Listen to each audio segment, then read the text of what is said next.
எங்களுக்கு எந்த வித பிரச்சனை. இதுல வந்து நடிகர் கார்த்தி இருக்கார்ல, அவர் கூட அவரை எப்படியாவது கண்டுபிடிச்சு இவருக்கான விஷயங்களை நம்ம வந்து பக்காவா ரெடி பண்ணி விடணும். இதுல வந்து பர்சனல் அட்டாக் தான் நிறைய இருக்கு அப்படின்னு சொல்றாங்க.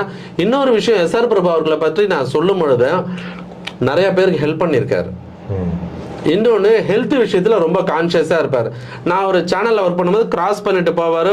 உடம்பு கொஞ்சம் வெயிட் போட்டிருந்தாலும் கூப்பிட்டு கேட்பாரு. சரி, அது வந்து உடனே சொல்லலாம், பார்க்குறவன் ஃப்ரெண்டு உனக்கு பண்ணலாம் தெளிச்சு.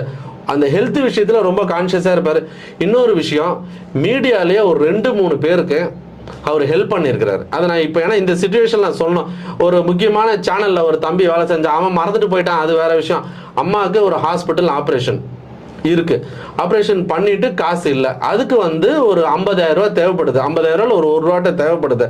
ஸோ என்னோட ஒரு குறிப்பிட்ட அமௌண்ட்டை வச்சுக்கிட்டு என்னோட போலீஸ் ஆஃபீஸர் நட்பு கிட்ட அதெல்லாம் யாரும் பேர்